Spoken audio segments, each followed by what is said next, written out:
know if it was DHS or if it was the National Guard, but like some troops just like come in like just like full on with their rifle, like pointed at me. I'm like sitting in a chair and I was eating Cheez-Its because I was so sick from the gas that I was like, I literally couldn't breathe or move. I was so sick. Hi, I'm Evelyn Ray. Welcome to another episode of the Caldron Pool Show.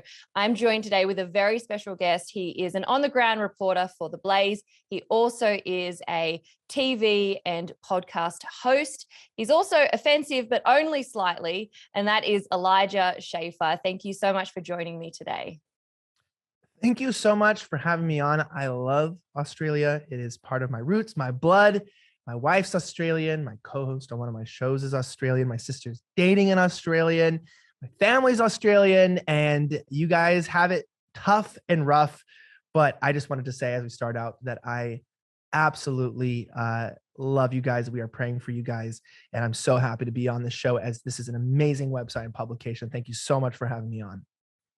I really appreciate it. And yeah, you are basically, we will be happy to adopt you in over here if that should ever be your desire. Although right now I would strongly suggest to stay exactly where you are because you're probably a lot safer. And I'm sure your wife can testify to this as well, seeing everything. But how's that been for her and for you having so many close family members over here and friends just sort of watching what's been going on?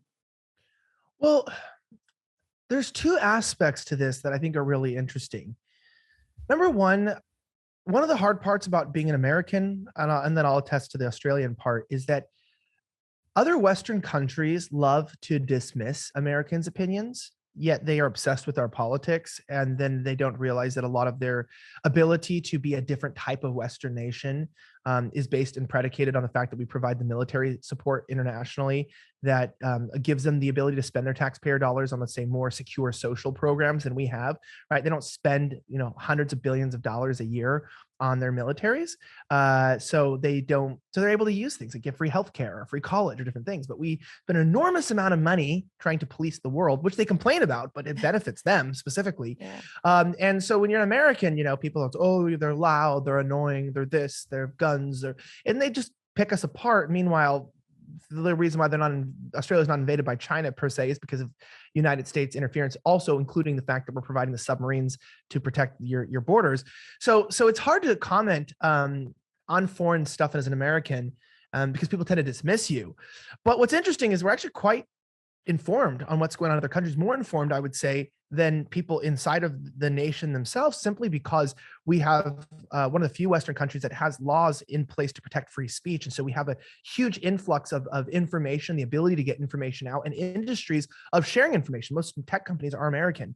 And so like when I speak to this, I'm not coming at this like an American, like, oh, you don't understand Australian politics and whatnot. I know we understand human rights and we understand laws and civility and what God has given us. And Australia is in a very, very curious and bad situation, not just because of what the government is doing, but because of the way the people are misinformed and uninformed and don't understand the severity of what's actually going on in their country, which is the most alarming thing.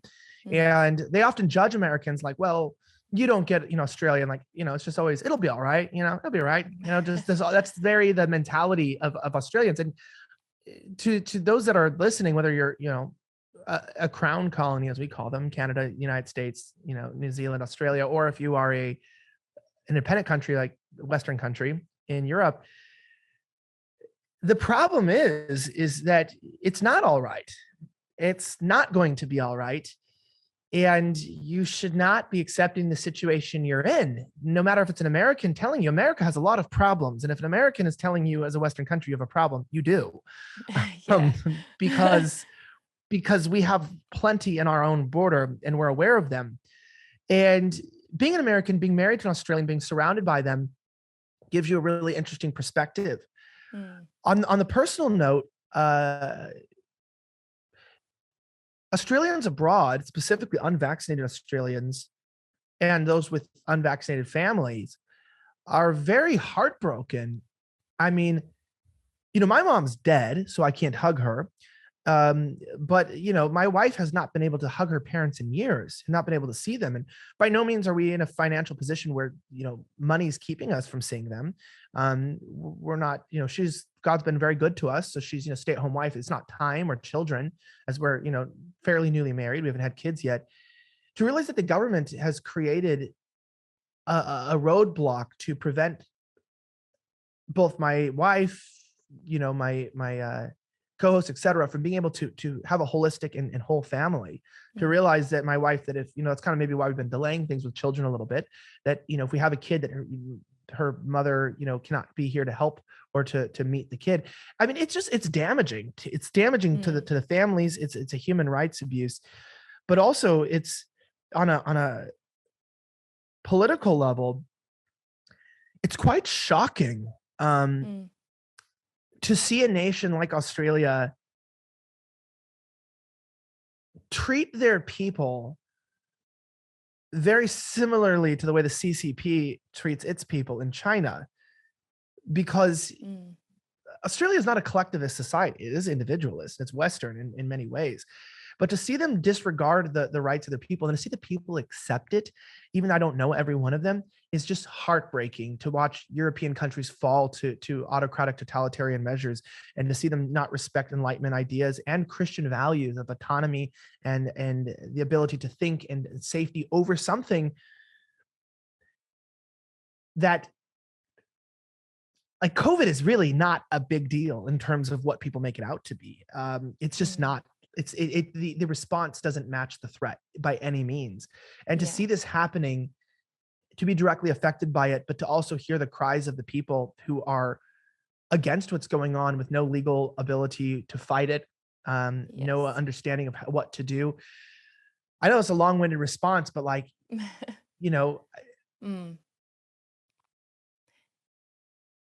I all I can say is I'm shocked. And I don't know why Australians are accepting their position. I don't get it. I don't know why they're not. I mean, Canadians aren't even accepting it the way that Australians are. I mean, like, Canadians are fighting harder, but the Kiwis, I mean, even in UK, they fought and got things removed. But the Kiwis and the Australians, I don't know what the hell you guys are doing. I've been asking myself the same question, like, when is this rubber band going to snap? Because we've been stretching it for such a long time, and there's only so far you can stretch it. But I mean, gosh, I guess we're resilient, but Aussies are kind of really putting up with quite a lot. And I really do think we're a very soft socialist nation. We've got a lot of political parties over here who think we get free housing, free everything. The government's basically become mum and dad and God all in one. We very much prefer security over freedom. But, we've come from a really unique sort of background. We came out here basically having to treat the government like God, because this was a second chance for convicts, for criminals. I don't know whether this is some generational curse that's gone through our mentality, our framework, but we're certainly in a really precarious position right now. Those of us who do see what's going on who aren't happy are sort of copying the hard end of the stick. I've lost my job because I'm unvaccinated. I'm one of many, many thousands. I learned last week, I know somebody from overseas in Africa who is coming to Australia to take a position over here in a hospital. And I know friends of mine who have lost their jobs in a hospital just because they are unvaccinated. They had COVID while serving the community, protecting people from COVID. They have the natural immunity, but they haven't been allowed to obviously continue their employment. It's very sad over here, but I actually really appreciate Americans being involved like yourself and having an opinion on this, because I think we need more than ever to see that it's not normal, because we're in this bubble and this dome over here, and everybody thinks that this is the new normal, and it shouldn't be. I think when the government takes the authority over the people that God has, that's when it becomes tyranny. And that's exactly kind of what we're seeing. That, as you said, Canada, like that truck sort of thing that they're doing at the moment, I think we tried to do that in Australia last year and it just absolutely flopped. I think no one showed up, and the poor guys, 2 or 3 that did, were sort of left on their own. So I've been really encouraged by Canada. And I said the other day, how come they have it so right and we haven't been able to do that? And like you, I'm shocked. I don't know.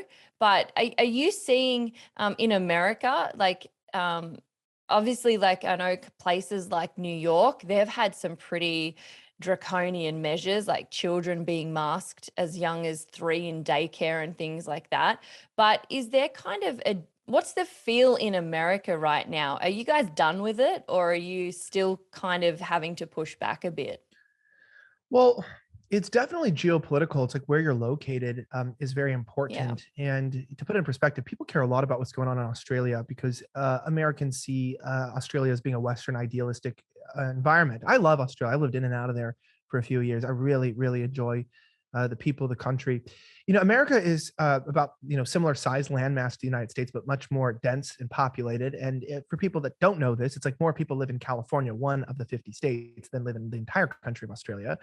We're a very populous nation, one of the top populous nations in the world, and we are a first world nation. That being said, not every city in America is first world. Mm. Um, there's definitely some third world elements to the country, and we're backed into, I'd say, secondish 2.5 world, if that exists, nation, Mexico at our southern border, and directly connected, unlike Australia, to a slew of other Central and South American Mm. countries by a network of roads, et cetera, that creates a lot of issues in our nation. We're very diverse ethnically. It's rather new too. I was like, since 1965, we were always a white nation, and it's more new that we've become a culturally diverse place, which has had its pros and cons. Um, that being said, the United States is in a real crossroads with COVID that has pressed us. And number one, I want to celebrate the victory and thank God for two things. We have a constitution. You guys do too. You don't really acknowledge it. There is really a Mm. constitution. You do technically have rights, but it's been disregarded at least since 1973. That I know in your nation. In our country, we do have a very set of rules that we are governed by, and what has happened is that document was written for a just and moral people, and that's what it said. It could only be for just and moral people because it was never meant to, let's say, free speech um wasn't made so that we could have OnlyFans and put dildos in our body for tips, right? That's not what that Yeah. meant. Which is what we're seeing now. It's like a proliferation. It's free speech was meant to be able to say what was right. Separation of church and state. That wasn't Mm. made so that you know Christians, you couldn't pray in the courts or something. It was made so that there was this idea of a respect of law, and that the law couldn't invade the churches, type of thing. It was made for a Yeah. just and moral people, and we were a just and moral people for a long time. Predicate post World War II, we've become a liberal democracy and not a republic anymore, and it has led to a whole slew of degeneration, specifically in our major city centers: Los Angeles, Chicago, Houston, and New York. Miami, sort of too.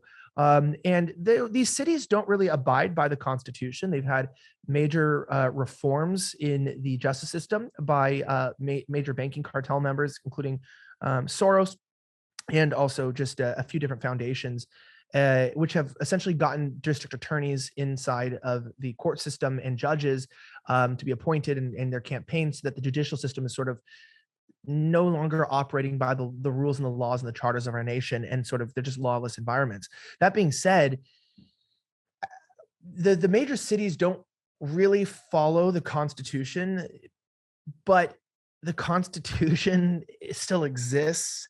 So with COVID, the cities and the counties are not operating under American laws, and they do enforce draconian COVID measures.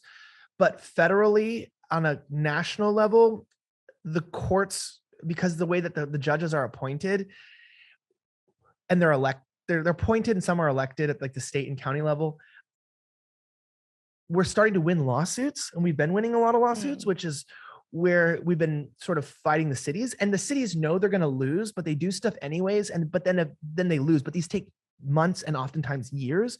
So what happens is, like,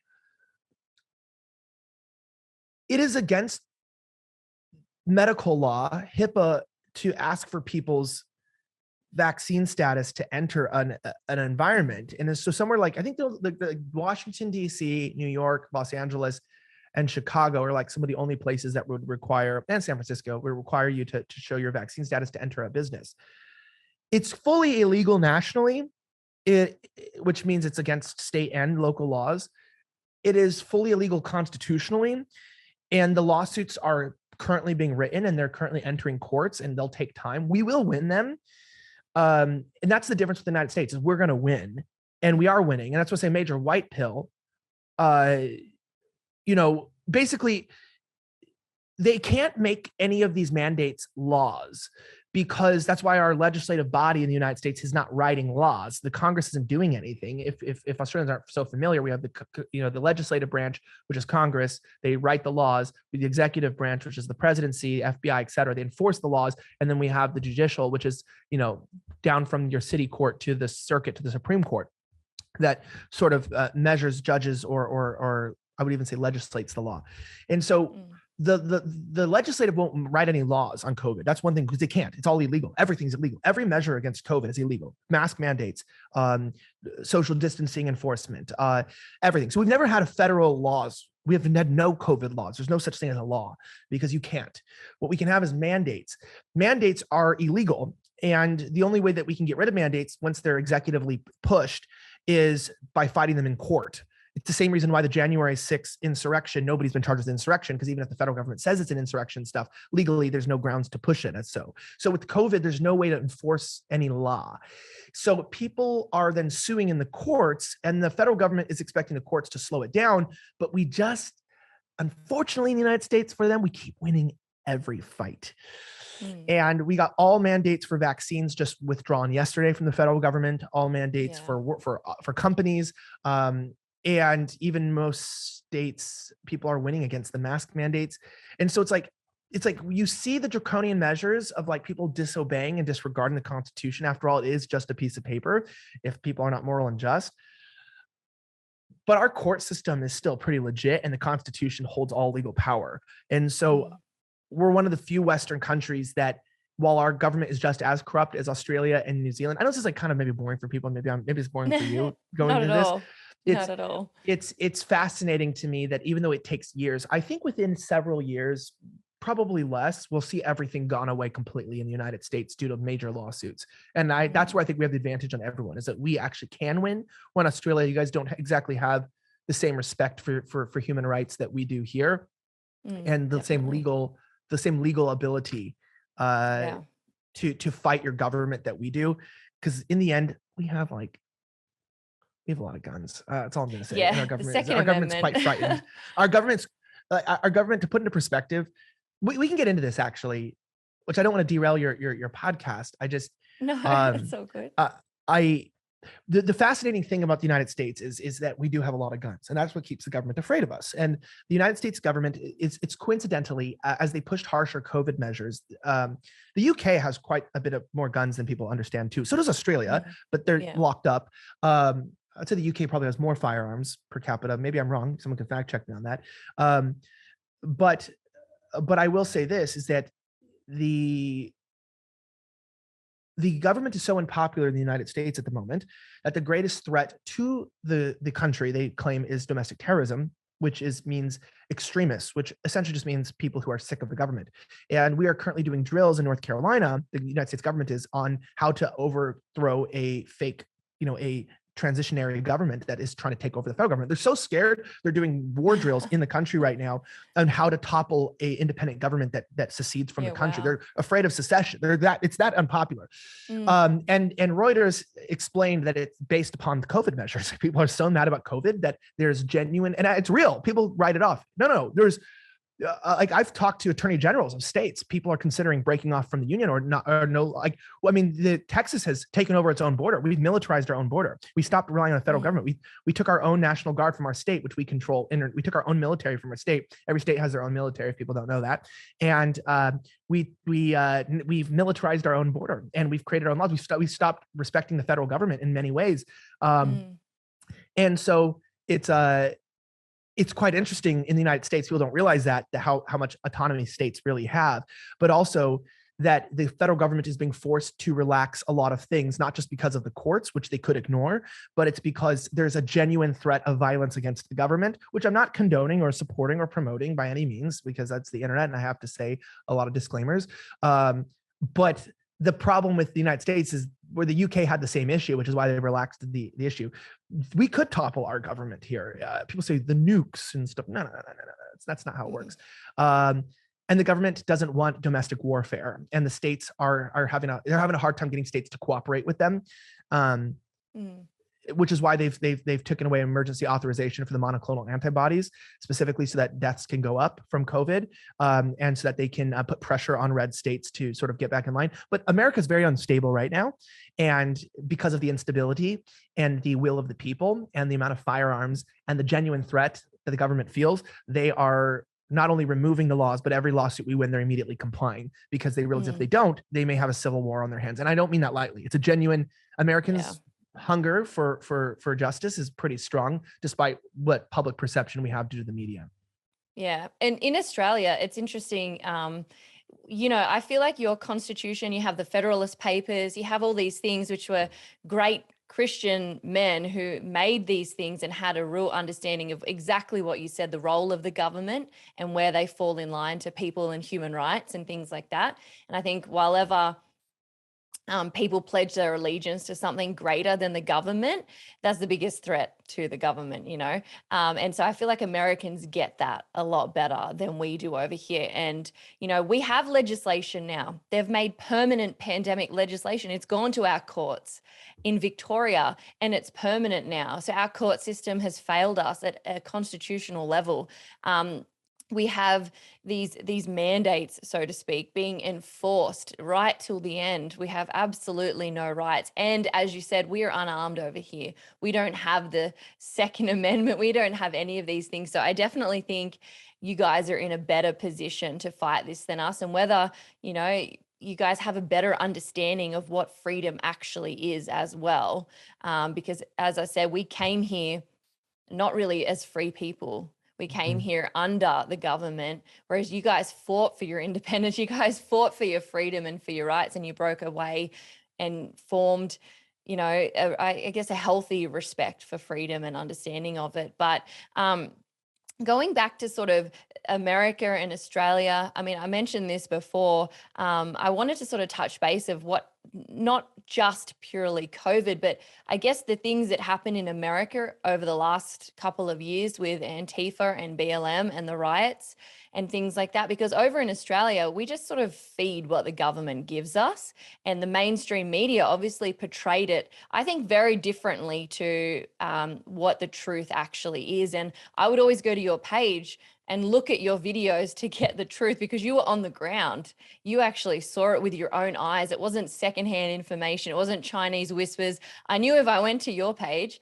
that's exactly what it was, the impartial truth. But again, Australians aren't afforded that opportunity because we get censored so much here, especially on our online platforms and our media. So I really wanted to sort of grasp an understanding of what it was like living in America during those riots after George Floyd was killed, because we had Aussies over here who can't stand politics, who have no real interest in American politics, but here they were on the streets of Australia, in Sydney and in Melbourne, protesting for Black Lives Matter. And for someone like me, I'm thinking, I don't understand how we got here, but they obviously were of the opinion that the Black Lives Matter movement was a good thing for rights. But I'd love to hear what your take on all this was. As I said, you were there. So I guess as much as concise as you can give it, can you just tell us just straight, like what it was like in America?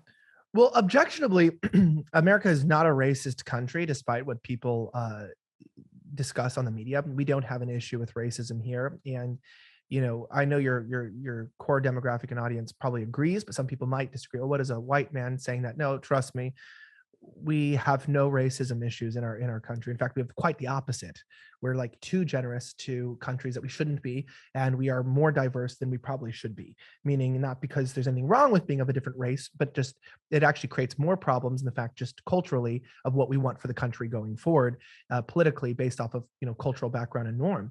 I've never grown up in a racist country. I've never my best friend growing up was Black. I've been around a lot of Black people my entire life, and no one's ever complaining about this kind of stuff. So the perception that America was this racist powder keg that finally split open in 2020 as a complete media lie. That's none of that's actually going on. It's a full media fabrication. It's unfortunate because it makes the country look like a problem. The main threat to Black people is Black people. They're the ones killing each other.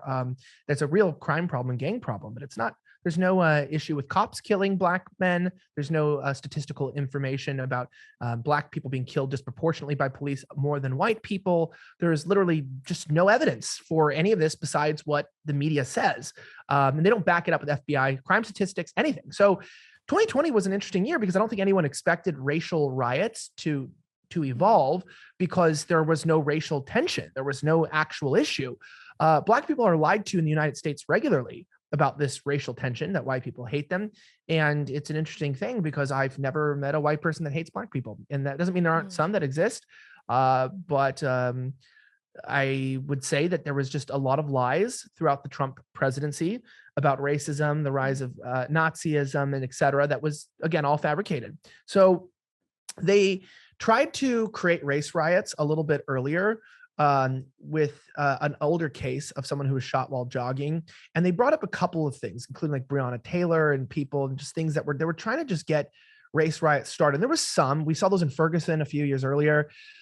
But then it was like with George Floyd, like George Floyd did not die he was not murdered. There's nothing in the toxicology and in the autopsy that explains that he was murdered. He definitely for sure in many ways died from a combination of different factors. But most importantly, he was already dying before there was a knee on his neck. Now, obviously, Officer Chauvin, the footage looks bad. People didn't have all the information at the time. And every election year, they try to start civil unrest. I'm not gonna get into that on your podcast, but people can do their own research who's running the world and why they hate Christians and et cetera. They were trying to do this, and we knew it. I think in America we had, like, at least me working in politics, understood this. And when they killed George Floyd, I knew it was a sham immediately because it was an election year and he died, and the way it was made out to be was immediately a lie on the media, and it was covered nonstop, which shows that it was coordinated, and you could feel the tensions rising. And then in Minnesota, they did a stand down order and they let their city be burned and their police stations torn down. And they gave a green light for the race riots in the United States. So we knew it was coming. So I geared up, went and upped my gas mask and my, like, we knew this was happening. The world thought it was like an accident. We knew what was happening. And we were like, okay, riots are going to start. We were actually prepared. In cities, people like left in our cities. We knew what was happening, and it was very apparent, and the right wing was on it very quickly. And I think the world probably didn't know and was catching up. And I think probably a lot of foreign Western countries got involved in American politics through these riots, probably got interested in what was going on. Maybe they were asleep, but they don't realize that we're fully aware of what was happening. And we were like, okay. They gave police stand down orders. They let their city burn down. And we went, I don't know if I can say crap on your podcast. I'm trying not to swear, but just like I said something else. Oh crap. Here we go. So I was like, I got to leave LA. So I left Los Angeles, and Minnesota was burning down while I was on the road driving to where I now live in North Texas, which is one of the safest and best places to live throughout this pandemic. And I arrived, and my friend was like, bro, they're gathering in Dallas. This is the day I actually got into Dallas. I just moved there, and he's like, they're gathering for Floyd. Now, I was thinking, okay, this is Dallas. We're in Texas. Like, I know Minnesota. Minnesota is very, very far left. Like, Dallas police aren't going to mess around, right? This is Dallas. Like, I mean, it's Texas, the heartland of America. We're in the center of the country. Yeah. Like, I get the Portland and stuff, but no. Well, I'm not gonna get into all the details of the night. I mean, I went into to the protest, which divulged into a riot. And what was crazy was it was coordinated. There was leadership. They were telling people where to go, what to break into. The police were standing down. They were abandoning cars. People were blowing up cars. They were like they were breaking into bars, getting wasted, and breaking it into like Neiman Marcus and the high end stores. Right, these are in the rich districts of downtown. And I saw someone he's like brain dead. I've seen them, like, I watched them like nearly kill a guy and then rob him after they like killed him, which was crazy. And like take his shoes and his wallet out of his pockets. I saw a lot of like horrible things. The police just completely lost control of the city. This is in Dallas, by the way. So it's like you hear about Portland or something, sure, or New York, maybe. This is Dallas. Come on, this is America's heartland. And I think I knew it was going to be an interesting season when, like, the best way to describe it, if people have seen the new Joker movie where he's like hanging out the window, police were like speeding by streets as to not get mobbed, hanging out of windows with rubber bullet and pepper bullet guns, and just like burst firing into the crowd and just like dry firing, throwing flashbangs, like tear gas. Like the police clearly lost control of the city and there was like no way to get a hold of it. So it was just lawlessness. And I was in the middle of it like an idiot. One of the few white people there, I will say, definitely one of the few white people that probably uses deodorant that was there. Very eclectic group of people. But what was crazy is what made me realize, and the reason I bring this up as a highlight of what was going on was, so I started reporting in real time, right? So first of all, everyone thought I was lying. I'm like, dude, riots are breaking out in Dallas. And everyone's like, no, like, first of all, this is the discrediting of the narrative of what really happened. No. And then I was like, there are people coordinating the rioters and where to go and what to attack. And everyone's like, no. And then I upload video. It's like, all right, everybody go this way, like on a thing. It's like, oh shoot, now there's a video showing it. And then I'm like, then I report, which this was the start of this, which I got fact checked on until it got proven true, as it always does. And I don't lie to the public. I was like, yo, they're dropping off like crates of bricks on the corners of streets in the middle of downtown so people have objects to break windows with. Yeah, I was like, there's crates of bricks. Like, there's no such thing as crates of bricks on street corners. No. I've never seen that in my life. Okay. Yeah. And I'm like, they set crates of bricks up in the middle of the city. Like, this is planned. Like, this is coordinated. And oh my gosh, I got fact checked by every fact checking organization. And then so I didn't happen to film them because that's not what I was focusing on. I didn't think people would accuse me of lying because I'm like, what do I have to gain to lie? Like I didn't go to report politically. I just was like, there's this riot going on in my city. I'm going to report on it. Like, I'm not even thinking about like the politics of it. I'm just thinking like, let me tell you what's happening in the middle of the city. And I was like shocked. And I'm going, articles, Elijah Schaffer sets a conspiracy theory that the riots were planned and they're not about racial justice. And there was bricks. Oh, then the videos start coming out from the rioters of the bricks and the crates of the bricks that were out there that they put up. And I'm like, yo, like, this is a planned thing. Like, they even knew it. So I'm like, so immediately that was like the first major riot outside of Minnesota nationally that happened. And I, for some reason, happened to be there because God is good and we happened to get the narrative out. But because it was there and I was one of the few reporters that actually showed what was happening and the only reporter that got national attention because people just didn't think it was going to happen. This happened also over multiple nights. And then I watched the media just use everything to discredit me. And just this guy, I filmed this guy he was guarding a bar with a machete, and then they started throwing rocks and bricks at him. And then he tried to run away, and then they kept throwing rocks and bricks at him. And then he was stupid. And then he charged the people who were trying to kill him with the machete. And then they knocked him out with the trucks of skateboard. And then they cracked open his skull and his like blood. Like I'm not going to get too gory. And then they like robbed him.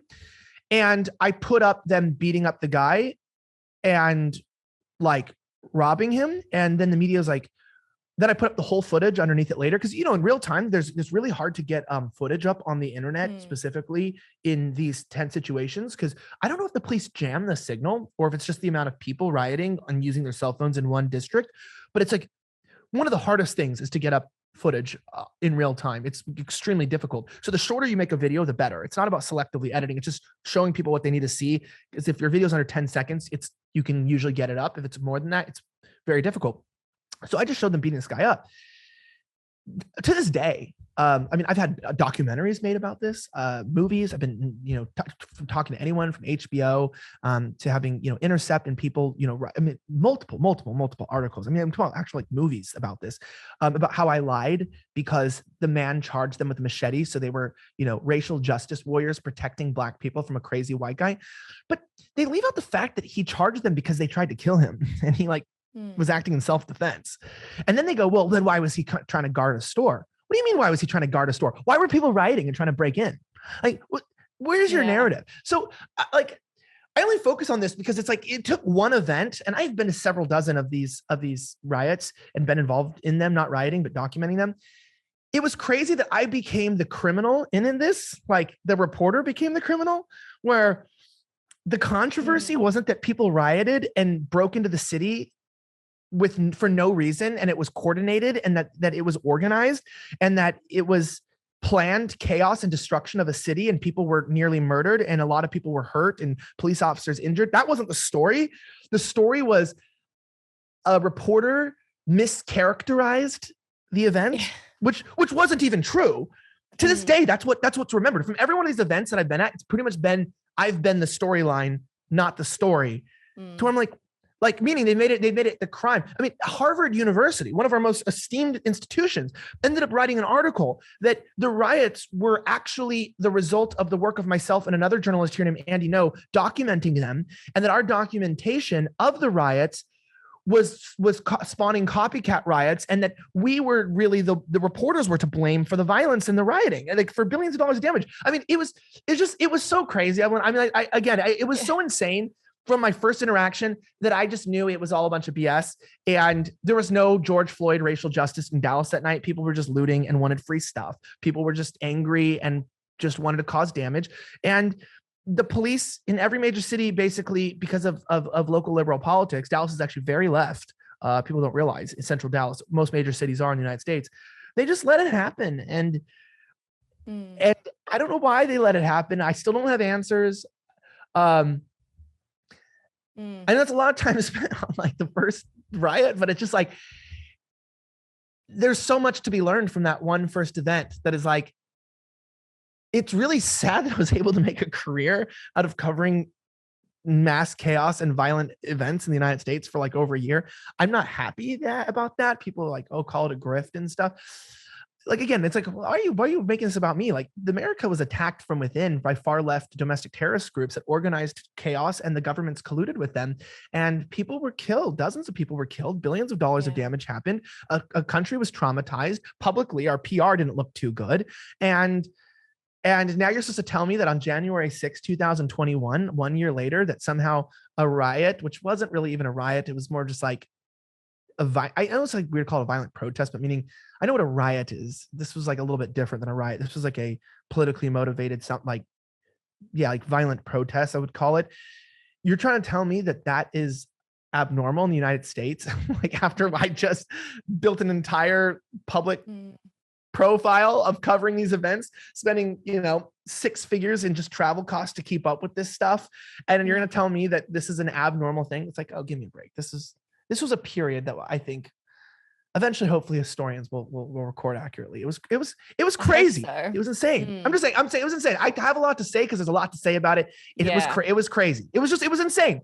Just like, what the hell? I don't know. It's like, there's no way to explain it. It was just like 8 months of violence, bloodshed, fires, and riots, to the point where it was just like, it was just riot. Like, it was just like, there's just riots happening. Like, it's just a season of rioting, and it was like normal for us. Like, no one cared about it. It was just happening. Well, it's interesting because we didn't actually get much coverage of that 8 months that you mentioned over here.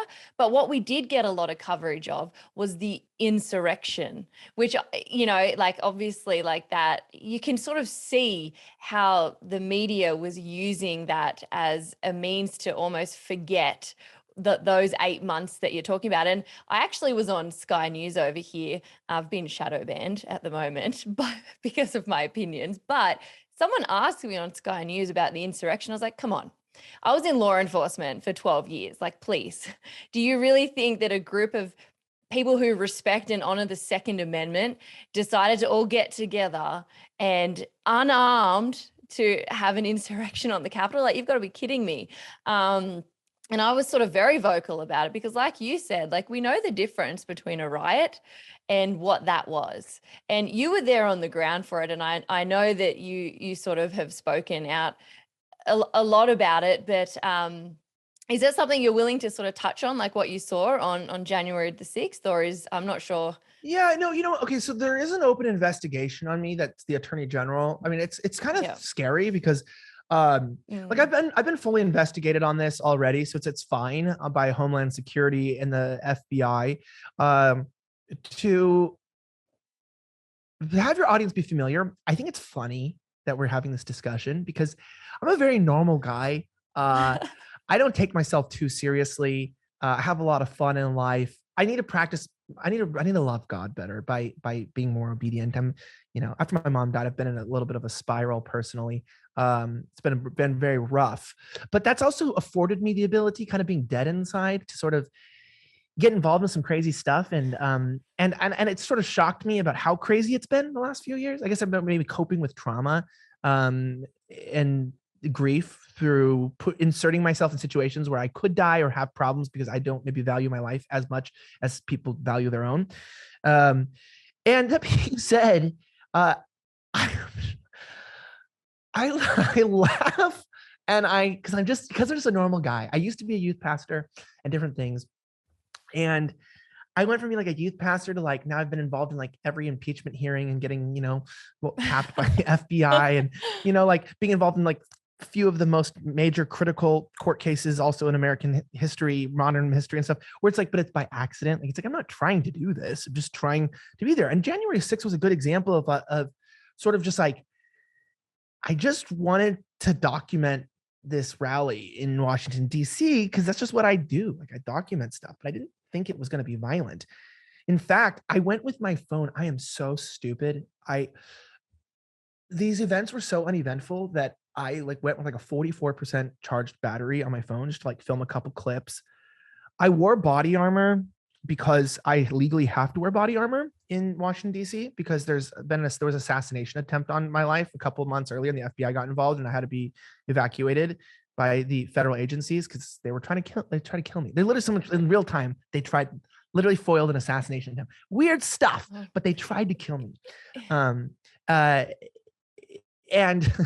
And so like I'm on really strict measures in that city with like how I'm allowed to operate, and the FBI, I guess, just told me to please wear body armor or like puncture proof body armor every time you're there. So I'm like, cool. I didn't bring a gas mask though, because right wingers don't riot. And so I just didn't bring a gas mask, figured there'd be no tear gas. And I was like, okay, this is boring. I've heard Trump speak a million times. This is just another stupid rally. Like, I'm not in a mean way, but just like nothing's going to happen. I'm over this. I know what I already believe, that the election was not fair and free, whatever. I don't believe the narrative on it. I've seen the evidence. It's as bad as people think. But of course, I'm like, the chances of Biden becoming president are 100%, because I just know our system. Like, he's going to become president. Like, we need to just like figure out another option. And I go up there and I walk up Pennsylvania Avenue to the Capitol building. And the only reason why I went up there, people don't realize the Capitol is near our Supreme Court building, the SCOTUS building. And previously, at most of the Stop the Steal rallies, that's what it was, there were altercations between far leftist groups like Antifa and the I always just call it Patriots versus Antifa, because that's what they call themselves. And they would always have altercations there, and I would always dress in all black, and I would always infiltrate the Antifa side. And that's what I do. I document mostly left-wing violence, and I would document them attacking blah, blah, blah, whatever, just things. So I just left the rally early, go out to the Capitol, the area, and there's no Antifa there, which is strange, because every rally, there's always been far left groups waiting to intercept the people. Why on the most important rally were there no far left groups ready to intercept them? I don't know. I've got a lot of questions. Just of all days. Yeah. got a lot of questions. Um, I don't know if it's because I'm retarded or because God is given me, because of being mentally challenged in many ways and stuff, God inserting me into the wrong place at the wrong time. But I ended up being around an individual named Ray Epps, who is one of them who instigated the initial assault on the Capitol building. He's not in jail. He's not been arrested by the FBI. He's testified that he's not an FBI informant. He incited riot. He violated federal law. He committed a felony, and he's not in jail or imprisonment. So leave me more questions. But I'm pretty good at this stuff. I'd say by now, of knowing who's going to incite violence. I'm pretty good of knowing where to be and where to go. And I just noticed that they literally started calling people to 1776, this mother effer, these individuals did on a megaphone. So I had the feeling that they were going to break down the barriers. So I just went up to the front. And unfortunately, the footage that shows the initial assault, the only footage that exists of the initial assault on the Capitol that day, and there's more that have come out after the fact, was my footage. So that initial attack, the knocking the officers down, the punching the officers and breaking through the barriers and getting through, that was me filming that. I don't know why the January 6th committee never subpoenaed me or asked me to testify, because I would tell them who instigated the violence and what happened. They're not interested in my story, even though I know how the, like, to put it in perspective, and it's not a boast. It's like the January 6th insurrection, I was there. I heard my ears. I saw it start. The first act of violence that day, that's me. Hello, I filmed it, government. Why do you not care? I've been investigated for crimes, but never been asked to give my testimony on what I saw and heard. I know who started the January 6th insurrection. I filmed it start. Okay. So, and like, people don't realize, like, that was like the first footage that hit the internet of that. And I think that did, like, within a day, maybe like 40 million views or something like that in like one day. So it went viral. Yeah.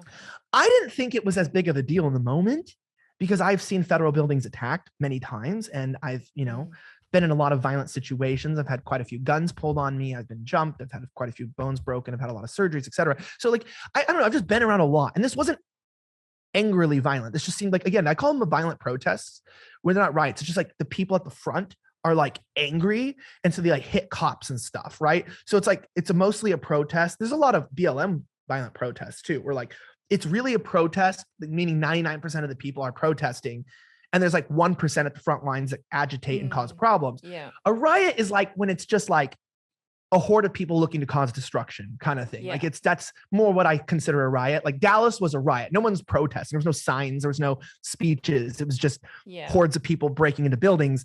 A violent protest is different. People get agitated in the protest. The police push in, they push back, and it's it's violent at the front.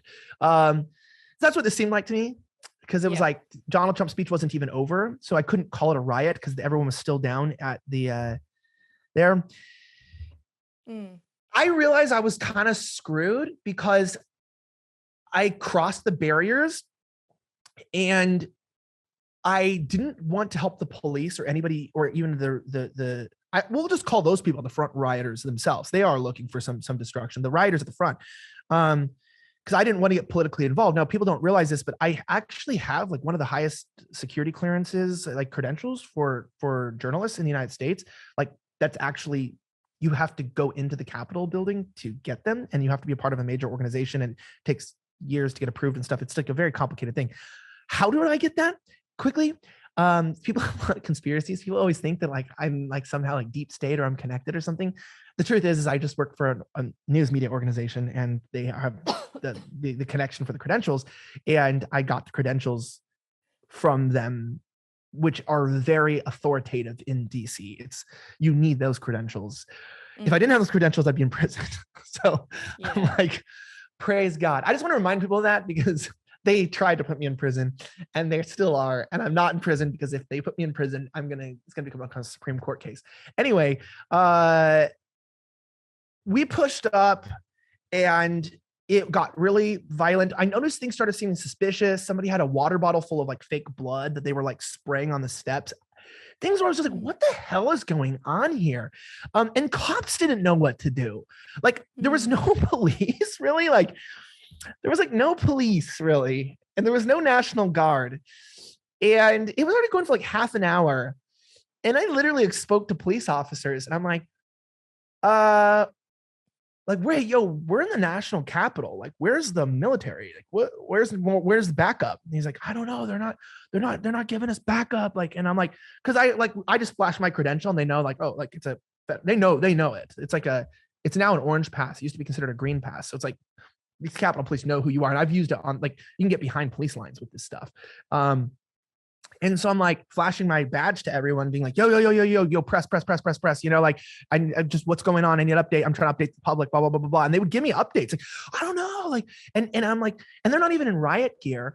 And I'm like, oh crap. Like, what is, like, I actually felt really bad with the police. Cause I'm like, probably most of these police agree with the protesters. Like police are pretty right wing usually. And so I'm like, what the hell is going on? Then the crowd calmed down. They got the crowd to calm down, which I was really happy about. And then everyone like calmed down and I was like, all right, we're going to be okay. We breached the steps of the Capitol. Everything's going to be fine. And then they just start like cannoning flashbangs, grenades, and tear gas into the crowd of people after they calmed down. Like back in the back, they started creating like a line of like, and I have video of all of this. They started in the same spots, creating these like pressure points, and it pushed the crowd forward. And they like pushed the crowd into the Capitol. And then many times they basically just let people in. Windows were broken, and there were some corridors where they tried to keep people out. But for the most part, it was unimpeded access. And then when they got in, like, I was like, I really lost a lot of like, I was like, oh shoot, we really could just be invaded and conquered. Like, we got into the Capitol. I was so scared because, you know, they have the ability, as some Ashley Babbitt was killed, to kill us once we're inside. And I was like, I am about to test the limits of my credential because I cannot believe people are breaking into the Capitol building. But if I don't show the public this, then like I'm doing a disservice to Americans. And I'm like, this is obviously I'm like, this is clearly going to be remembered in history. I didn't know it was going to be misrepresented the way it is, but I was like, clearly it's a historic event. Like the day the Capitol was broken into. It's a Capitol we're in the Capitol building in the Capitol. Kind of cool when you think about it as a journalist to like get the opportunity to document. I mean, think about that, right? It's like, imagine you document the hanging of Saddam Hussein, or like you happen to be a journalist in New York on September 11th. Horrible event. Not happy it happened, but if you documented it, it's like a gold mine in terms of like reputation. Like at least I'm like, I gotta do this. So I'm like retarded and just get into the Capitol. Now I don't remind you, the police are like fully, we got machine guns pointed at us. I mean, I almost got arrested multiple times. My press badge got me out of it. But essentially, like, there's some cool security measures. They started smoking the hallways, like gas comes out and stuff, and they like smoke out the hallways with like tear gas. It's crazy stuff. Everyone's punching police officers. Police officers are beating people. I'm like, look like I'm like a terrorist because I'm like in all black with like body armor on. And I'm like, so now I have to like clip my ID, my green pass onto my chest because I'm like, dude, I'm gonna get shot. Like I was just like, I'm gonna get shot. I'm like trying to beg people not to go any further because every time they take a step further into the building, I have to go follow them. So I'm like, guys, please, like just stop. Like we're all gonna get shot. Like just stop. Cause I'm like, I literally keep thinking that we're just gonna like get through a door and then we're just gonna all get, like they were trying to get into the chambers, which they did. And I knew Congress was in session and I knew that it was considered probably an act of war. I thought so. I was like, you guys, they could declare this an act of war. Now, if you like, basically, if you assault any member of Congress, you could, this is an act of war. I think so. Which that's why I thought it could have been an insurrection or like a revolution, but it wasn't. I just, in the moment, like I didn't know what their intents were, right? Like I didn't know if people were armed under their belts. Like I didn't know what was going on the front lines. So basically we got gassed out and they're beating people up. I ended up in Nancy Pelosi's corridor, and I'll say nothing else except for the fact that I did document some of what was going on in that corridor. And I am still being investigated for wiretapping. And I'll just say this clearly. I did not access the computers. I did not touch a computer. I did not go through anyone's emails. I did not touch any official documents. My crime is that I was in the wrong place at the wrong time. But it's not a crime against the law. It's just the public. It's just a public hanging of accusation. I was doing my job. I did nothing illegal. I was working under a charter and a license. And that's when I believe I could have gotten shot, because they came in, of course, it's Nancy Pelosi's office. Someone did steal. They did steal and vandalize. And I didn't know what to do, because now I'm stuck in the middle of the Capitol building. And I'm like, oh, crap. I'm like, I didn't think about this. Like, I don't even know where I am. It's a big building. I was like, I don't even know where I am. I'm just like sitting in the chamber of Nancy Pelosi. I don't know what this is. I don't even know where I'm in the building.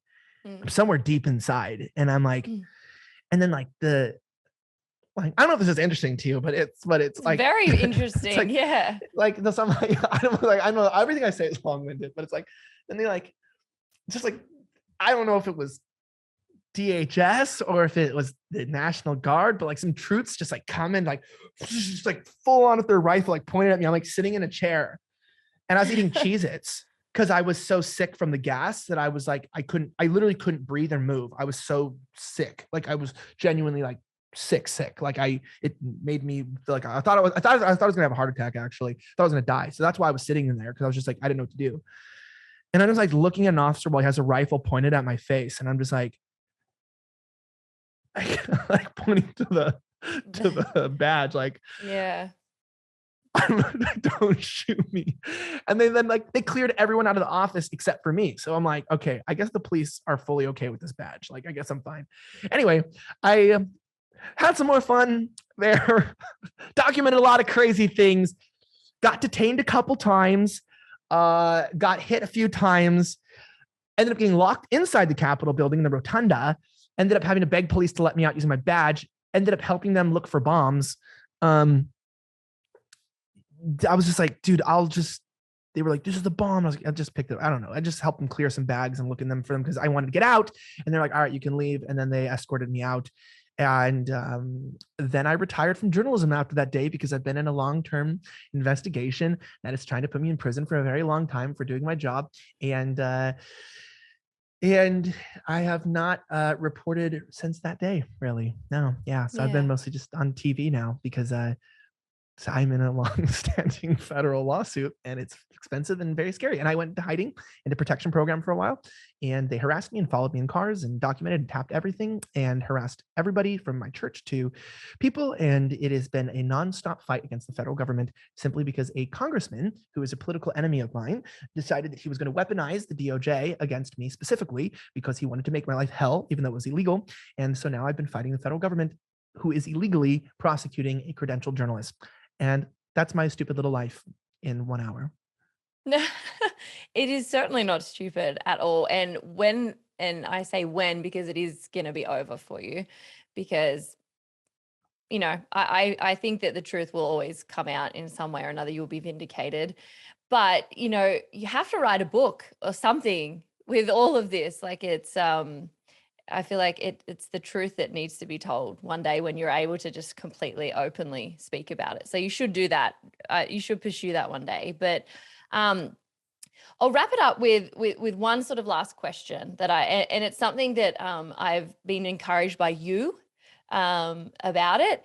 And that's your faith, your Christianity, because there are a lot of people like you and I who are in the space, but not as many people who I think are as bold or as outspoken about it. And I've been really encouraged that someone like yourself is in the position that you are, and you're unapologetic about your Christianity, and you speak about it. And what sort of sold me into like really liking you and appreciating what you do is you liked a tweet of mine that a lot of people didn't like, and I copped a lot of flack over. And that was, I said, Zoom church is fake church. And I got criticized harshly, but you liked it, and you liked it. I was like, he's like a real Christian. This is pretty cool. Like, he gets it. And so I just want to just sort of finish up by sort of encouraging you with that, because I think it's fantastic that you're doing it, and sort of just giving you an opportunity to talk about that a little bit further. And I guess the role of Christianity for yourself, and the role of Christianity, and how you view the importance of Christianity in the world today. Yeah. I think like I really did like that tweet, and I think the reason why is because I struggle with a lot of opposition from the Christian community, because not only a flawed individual, like all individuals are, but I don't try to hide it. Like I'm not two-faced. So it's not like I'm like, yeah, I'm like a really nice Christian. And then one day you find out I'm like selling cocaine on the black market or something. Like I'm a man, like I'm a dude, first of all. And I think Christianity has become feminized, very feminine, where it's like Christians aspire to be worship leaders. Well, that's great. It's not really exactly what Christianity is about. We worship God, but we're supposed to be doers, movers, and shakers of the world. We're supposed to be the salt and the light of the earth. Like we're supposed to be out in the world. And like life is messy, and we are very, very fallen people in many ways. And we are redeemed by God. But like, my gosh, Christians just like let people just have seasons of their life where we have highs and lows, and it's real. And it's like, why pretend like you're always in a high? Like, why pretend like you're always, every time you make a mistake, that it's always redemption, you're, repenting? No, you might go through years of struggling with the sin, maybe decades, before you're, humbled enough, whether by your own actions, to give it up. And like, that's okay. You can love God and raise your hands to worship and still be battling something in your life. Like the battle belongs to the Lord, sure, but the war is fought with your hands. And so it's like, we're not all good. Life isn't good all the time. And we are allowed to have that struggle. And I've always like, I was an atheist. I became a Christian in a very real conversion with God, in a way where I moved to the desert. I didn't watch movies. Like I really had a radical conversion. It was never to prove anything to anyone. I just was desperate, drug addicted, and very promiscuous, and very depressed. I don't come across like a intelligent person, and I'm not like tooting my own horn or something. But academics have always been a key interest of myself. I've always done very well in complex studies like mathematics and the sciences and philosophy, etc. And so I was a bit, I would say, narcissistic, self-reliant, prideful, things that were like, where I didn't feel like I needed God. And so when I found God, it was like, I'm either going to shoot myself or find God. That was where I was at. I was either going to kill myself, or if God was real, I needed him to reveal himself. And he did. And I found God. I understood grace and redemption. So my relationship with God isn't predicated upon like the way I was raised, or a cultural foundation. It's basically that the reason why my brains weren't cleaned up on the wall of a Los Angeles apartment is because God is real. And that reality of knowing God was like, all right, God, well, I'm going to serve you, and I'm going to do something. And what's crazy is I've always had a fear of speaking in front of people, like pretty much most of my life. It's been one of my biggest fears. And I got in, like I was in a parking lot, and I don't care if people don't agree with this. My point is, my faith has always been natural. It's never been like, I didn't even know what speaking in tongues was. And some people approached me in a parking lot of a mall and said God sent them. And this kind of sounds crazy to people. This whole story, if you don't want to believe it, anyone, I don't care. It's true, regardless. And they're like, you're supposed to pray in the spirit. And I don't, what the hell is that? And I was actually going to a Bible college at that time that didn't believe in that stuff. So I wasn't taught anything about it. It's like, huh? It's okay. And I prayed with them. Then I started speaking in tongues, and I was freaked out. I thought I was possessed with a demon or something, because I thought it was wrong, because I was told that I didn't really know what tongues was, but I was told I heard it, and I was told all that stuff fake and gibberish. And so I was like, all I've heard is that it's not real. And wasn't taught that it was something that believers really did, and it was real. That was witchcraft. So I was freaked out. And so then I started speak, but I couldn't stop all the time. I was always just praying in the spirit, praying in the spirit, praying in the spirit. And I got really close to God, and I would just wake up at 5 a.m. and sit and go for hours and in the word and study the word. And I got really close to God. And I started transcending beyond my own wants and needs, and was able to conquer and beat a lot of the struggles in my life, like the pornography and promiscuity, and to the drugs that I was addicted to and stuff. And I was just by reading my Bible and praying in the spirit, I was I transformed my psyche, and I became so familiar with who God was, not in a weird new age way, just so familiar with the heart of God. I read through the Bible multiple times. I'd study it and just pray and fast for I couldn't get past 5 days fasting, because I don't know how people do more than that. That was crazy. And I broke the fast the way you should with Taco Bell, which is amazing. And so for 4 years I just didn't drink, didn't do anything, and just didn't curse, and just really served God, ended up going to like seminary, finishing my degree and stuff. Also, finished my degree in genetic engineering, molecular biology, all that stuff. And was just like in grad school and was a youth pastor. And I just felt really like ineffective. And through that time, I ended up having this woman show up at my door a couple years into this stuff and telling me that like youth pastor was fine, but one day I was going to have a large audience. I was going to speak before millions of people, and that I was going to be used to bring balance and truth in the world. And I was like, that's freaking nuts. What are you talking about?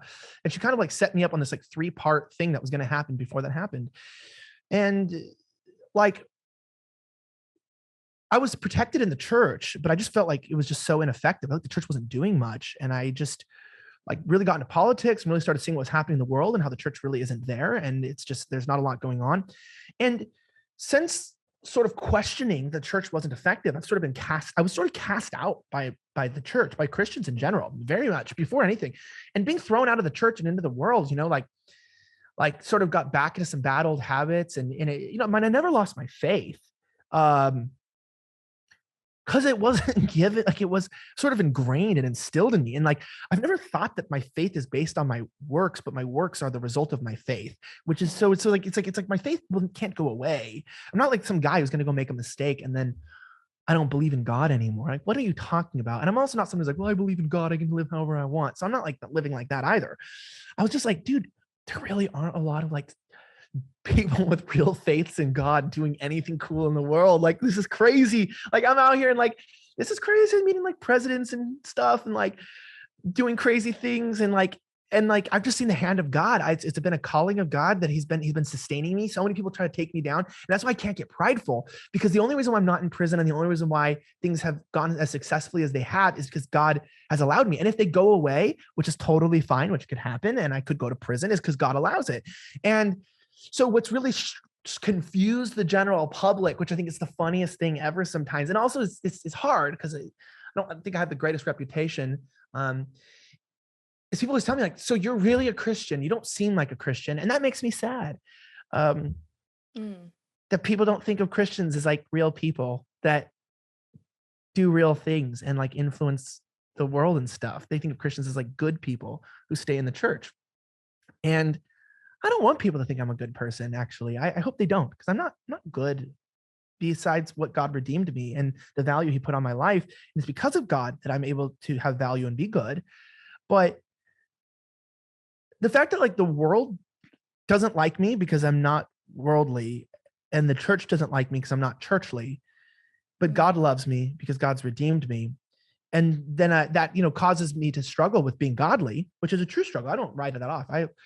I could be refined in the fire way more. But what I've noticed is it's like when I was refined more, I was less effective. And the more that I've been in the world, I'm learning who God really is and what he is. And so it's like, it crushes my heart that but it's been so effective. I've never led more people and helped and been involved. I shouldn't say led, that's such a church word. I've never been involved or had so much feedback of people coming back to Christ and turning their lives around by realizing that you don't have to get right to first and then come to God. You come to God as messy as you are and watch him transform you and be real, and don't be like, I'm transformed, and have a good 2 years and then, turn your back on God. It's like, just go through life with God. Like I tell people, since my mom died, I have not been a stable person. No, I'm not going to do anything crazy or illegal or anything like that. It's just been a struggle. It's been a constant struggle to cope with the grief. And it's like, oh, but you curse and you that. I do. Well, you shouldn't. I probably shouldn't. Well, but I read the Bible too, man. You're fat. You're a glutton. Okay. Like, you shouldn't eat this so much. Do you agree? Yeah. Am I going to stop loving God? Well, don't you love God by obeying his commands? Yeah. Well, because there's 100 commands and I follow 98 of them and not 2 of them, should I stop following the other 98 because I have struggle in the other 2? It's like, no, we love God because he first loved us, and God's real and he's powerful. We don't abandon God because sometimes we're disobedient. In our disobedience, God loves us the same. Our best works are like filthy rags. It's not about justifying our struggles. It's just realizing that we need to be authentic with God because he's only been authentic with us. And to the world, what do we owe the world but authenticity? Why do I want to put a fake, like, why would I want to paint Christianity in a way that I'm not experiencing it, that I don't know it? And I'm not saying experience is more important than tradition in the Bible, because Christians just constantly pick and nitpick. It's just, It's just so insane sometimes. It drives me nuts. It's like, dude, what's the point of our faith if we're not transforming and changing the culture in our lives and like being hands-on? What is the point of all of this? Like I could be as good and never curse and never drink and never, have sex or do any of these things and be in the church. But it's like, it's almost like I've gained the whole church, but lost my soul. They always said, what good is it if you gain the world and you lose your own soul? What good is it if you gain the respect of the whole church, but you lose the world? Like, have you gained God's respect by that? By just being accepted in the walls, like Zoom church. What do you even think? We're not spectators. This isn't a gladiator sports game. We're the body. We're the hands, the fingers. We're the lifeblood, right? We're the lifeblood. And people are like, well, I'm not really effective. Dude, they thought the appendix wasn't important in the body up until recently, until we realized it's a sink and a hold for a bacteria that's important when you get infections to repopulate your guts. And it's very important to have your appendix. And it's not good if you have it removed and you won't recover from infections as easily.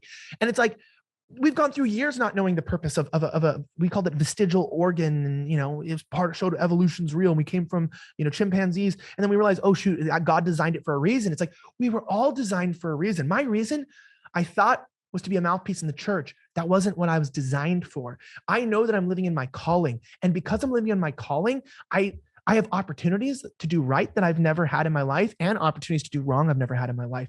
I have done many great things that I never thought I would do, and I've done many bad things that I never thought I would do.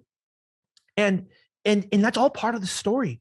And in spite of all of that, it's not about me. It's about God and his calling and his purpose on all of us together as his church, the body of Christ, to do what he wills. And so how could I ever stop talking about God? How could his realness and his reality and his function in the world isn't diminished because of my different experience of how it is today. In fact, it's amplified and it defines all things.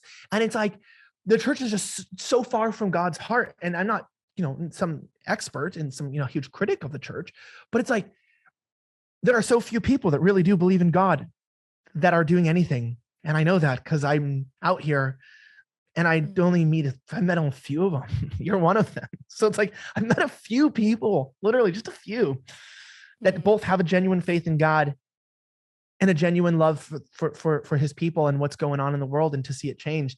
And so it's like, that is my faith. And then it's not generic, like, it inspires me. It's my call, blah, blah, blah. It's like, I'm in war, baby. It's like, I'm fighting and God's by my side, the God of angels armies, like we sing the songs like, the God of angels armies is always by my side. Like, okay, so you have the God of angel armies, you have the leader of armies of angels, and you think you don't have a chance to fight against the wickedness and the evil in the world? Oh, you don't believe that. You're just singing songs. The God of armies of angels, of angelic beings. Like, seriously? Like, that's you're acknowledging that you have a God that's that great fighting with you, and you can't fight your federal government? Okay. All right. We're serving two different gods. Like, I don't know. I believe it. So, King David raped people, he murdered people, and he was called a man after God's own heart. Lot, it was accounted to him righteousness because by faith he had action and he did stuff. By faith, read Hebrews. It's not because the people were good that God accounted them righteousness. It was because they proved by their actions, not because they didn't curse or they didn't gamble. It was because they were willing to risk it all for God, and they were willing to do things outside of protection, and by faith do mighty and miraculous things to fight the corruption, the evilness in the world, and to do God's work. It wasn't because everyone thought they were good people. It would matter because God counted them righteous and they knew it despite their flaws. And it's like, I just wish more people could see that and they could realize that and be empowered by that and just leave the church for a second and realize that those Zoom meetings and your church Zoom meetings aren't doing much. And you're not heaping rewards in heaven by attending your Zoom meeting at 10 a.m. Like, that's not where it's at. Go to it, do it, watch it. That's fine.